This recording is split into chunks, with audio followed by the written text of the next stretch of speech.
Olá, alunos das terceiras séries do ensino médio da Escola Mário Borelli Tomás. Tudo bem com vocês?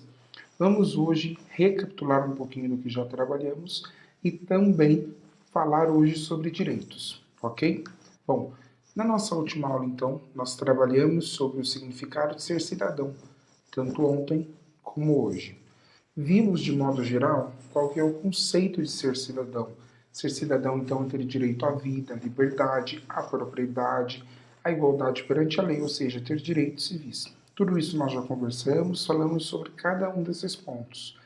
E também conversamos que, como cidadãos, nós devemos fazer parte da nossa sociedade. E dialogamos, então, um pouquinho sobre como é que nós podemos fazer isso. Vimos então que a cidadania é a expressão concreta do exercício da democracia. Ok? Bom, nós conversamos um pouquinho sobre como era relacionado o direito há algum tempo atrás. Nós vimos que, na verdade, eles quase não existiam e existia, na verdade, o domínio das classes, de classes burguesas, classes dominantes. E foi por meio da luta das classes mais simples, mais pobres, do proletariado de modo geral, que foram buscando lutar diariamente, ao longo dos anos, conseguiram então avançar na conquista dos direitos. E aí eu trouxe para vocês uma frase que é aquela que diz que o futuro começa a mudar com desejo de mudança. E eu trouxe a vocês o exemplo do desejo de comprar o iPhone 27, de comprar talvez uma casa, um carro, tirar uma carta, uma moto, ou conseguir um emprego. Então, primeiramente, eu preciso ter o desejo de mudança. Mas eu comentei com vocês que não basta apenas o desejo, mas também é necessária a ação para que então possa ocorrer essa mudança. E aí conversamos um pouquinho sobre como antigamente era a questão do direito e vimos que hoje o direito, na verdade, ele é essencial e ele é também institucionalizado, ou seja, ele é garantido pela lei. Então não é opcional. Falando do Brasil, do país que nós vivemos, da democracia, então é um direito essencial e institucional. Comentei com vocês que a luta de classes continua, como por exemplo a luta dos negros contra o racismo, dos indígenas, das mulheres e de diferentes ocasiões e situações em que, infelizmente, nós podemos encontrar algumas questões de luta de classes por conta de termos, então, a diferença de classes. E aí, comentei então para vocês, com vocês, que o foco do cidadão deve ser, então, hoje, o de ter em mente quais são os seus direitos e quais são também os seus deveres. E até enfatizei que nós não podemos apenas focar no direito, mas temos que lembrar dos deveres. Bom, vocês fizeram um trabalho em grupos. Esse trabalho foi uma atividade avaliativa na qual vocês apresentaram para mim os direitos civis, políticos, sociais e humanos, de diferentes formas. Alguns alunos trouxeram um mapa conceitual, outros PowerPoint, vídeo e assim por diante. Porém, hoje nós vamos então trabalhar um pouquinho dessa questão.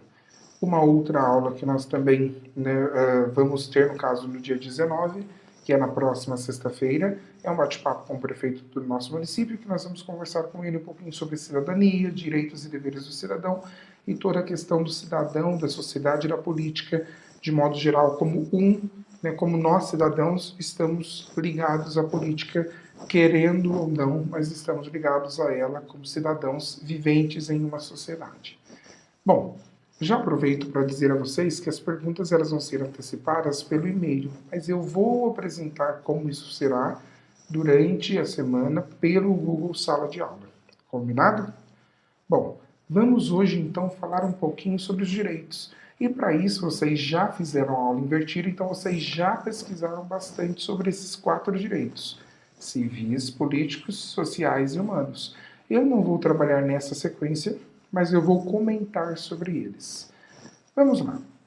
Para começar, eu gostaria de ler com vocês esse trecho de José Murilo de Carvalho que diz o seguinte: nos países em que a cidadania se desenvolveu com mais rapidez, inclusive na Inglaterra, por uma razão ou outra, a educação popular foi introduzida.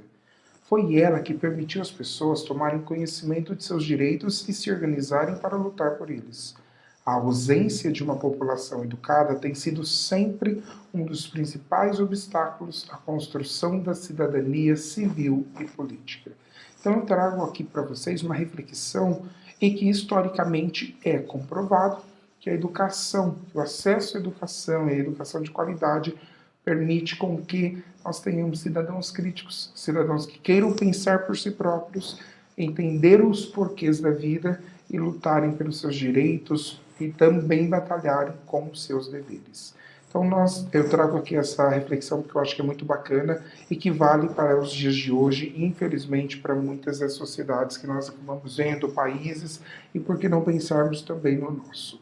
Então, a educação, de modo geral, ela tem um papel transformador extraordinário em todas as sociedades, inclusive para vocês, com vocês. E essa aula, a ideia é justamente essa, de que vocês entendam o poder e o papel da educação na vida de cada um. Além disso, eu trago mais uma reflexão, agora de Dalmo de Abreu da Lari, que diz o seguinte: assim, é preciso ter sempre em conta que todas as pessoas nascem com os mesmos direitos fundamentais. Não importa se a pessoa é homem ou mulher, não importa onde a pessoa nasceu nem a cor de sua pele, não importa se a pessoa é rica ou pobre, como também não são importantes o nome de família, a profissão, a preferência política ou a crença religiosa. Os direitos humanos fundamentais são os mesmos para todos os seres humanos. E aí, com esse texto, eu inicio então a nossa fala um pouquinho sobre quais são os tipos ou classificações dos direitos que nós temos. É claro que nós poderíamos encontrar outras particularidades, mas nós vamos falar aí dessas 4 classes que vocês já trabalharam em grupos pesquisando. A primeira, então, que eu trago a vocês é a questão dos direitos humanos. Os direitos humanos, eles são, então, garantidos pela Declaração Universal dos Direitos Humanos. Claro que cada país, e nós vamos falar disso, eles têm ali a sua autonomia sobre como aplicam isso, mas de modo geral a ONU, a Organização das Nações Unidas, então as Nações ali unidas pensaram numa declaração universal, pensando no planeta, pensando em todas as pessoas e quais direitos são considerados essenciais ou fundamentais, direitos humanos. E aqui eu vou ler para vocês alguns trechos dessa declaração. Não vou ler ela toda, mas eu trouxe alguns trechos. O artigo 1º diz assim: todos os seres humanos nascem livres e iguais em dignidade e direitos, são dotados de razão e consciência e devem agir em relação uns aos outros com espírito de fraternidade. Um outro trecho diz assim, artigo 3º: todo ser humano tem direito à vida, à liberdade e à segurança pessoal. Artigo 4º: ninguém será mantido em escravidão ou servidão. A escravidão e o tráfico de escravos serão proibidos em todas as suas formas. Então, a Declaração Universal dos Direitos Humanos, ela apresenta uma diretriz, um norte para toda a sociedade em todo o planeta. Todos os países, de modo geral, então, devem seguir a Declaração Universal dos Direitos Humanos. Nós sabemos que não são todos os países ligados à ONU, né? Mas, de modo geral, uma grande parte é. Esses, então, são considerados os direitos humanos. São aqueles que são garantidos pela Declaração Universal dos Direitos Humanos. E, de modo geral, são aqueles direitos que nós consideramos fundamentais, essenciais. Mas nós temos os direitos que são chamados de direitos civis. E qual que é a diferença dos direitos humanos para os direitos civis? Um ponto importante. Eles são previstos em forma de lei, porém eles são específicos de um Estado. Estado com letra maiúscula, no caso de um país, de uma nação. Então, no caso do Brasil, os direitos civis, eles são garantidos, eles são previstos, ou seja, já estão lá registrados e garantidos, então, pela Constituição Federal de 88, de 1988. Então, os direitos civis, eles são mais regionais, no caso, nacionais. Então, enquanto os direitos humanos, eles são globais, nós temos os civis que são regionais, no nosso caso, nacional. Então, pensando no Brasil, Constituição Federal de 88. E eu trago a vocês o artigo 5º da Constituição, que diz o seguinte: todos são iguais perante a lei, sem distinção de qualquer natureza, garantindo-se aos brasileiros e aos estrangeiros residentes no país a inviolabilidade do direito à vida, à liberdade, à igualdade, a segurança e a propriedade. Inclusive, nós conversamos um pouquinho sobre isso na última aula. Então, os direitos civis são esses, garantidos, previstos na forma da lei, porém específicos de uma nação.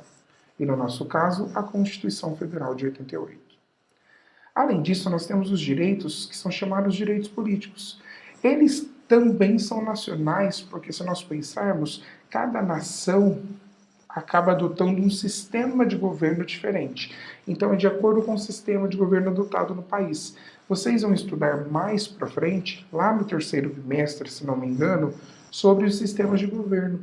Mas já adianto, e vocês já conhecem esse termo, que no nosso caso nós vivemos numa democracia.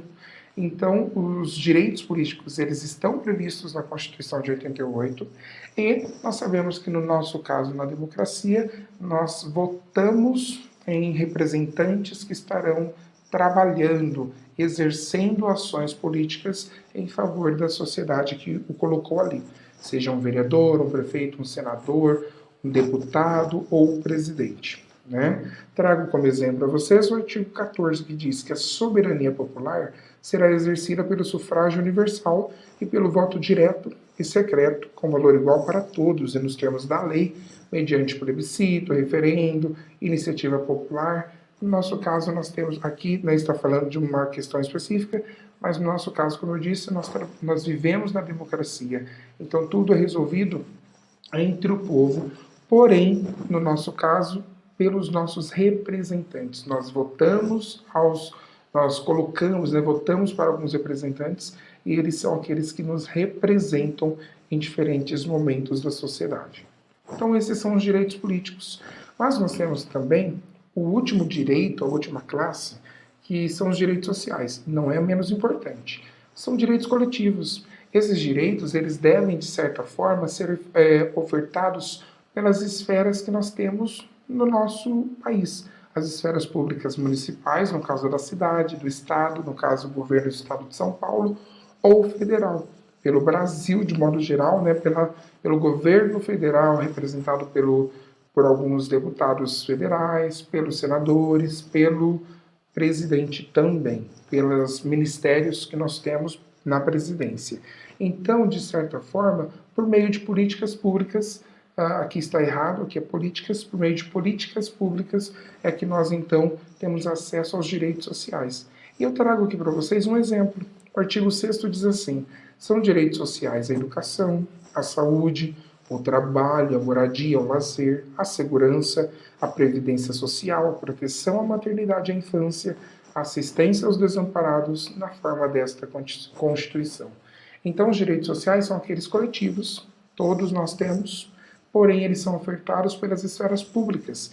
Então, municipalmente, nós temos ofertados a educação, a saúde, o trabalho, a moradia, o lazer. Se nós pensarmos um pouco macro, um pouco maior, o governo também permite isso. No caso da educação, nós temos uma parte da educação, no caso da educação infantil e ensino fundamental, que é competência dos municípios. Depois, o Estado ele tem a competência de cuidar do ensino médio, das escolas de ensino médio, e o governo federal, que também trabalha com todas essas redes de apoio à educação e também trabalha com universidades. Então, de modo geral, por meio de políticas públicas, nós temos todos os direitos sociais, ou teoricamente devemos ter os nossos direitos sociais previstos e também resguardados por conta de todas essas esferas. Bom, pensando sobre isso, a nossa próxima aula nós vamos falar sobre a Constituição Brasileira de 1988. Como eu mencionei para vocês, os direitos estão previstos nela.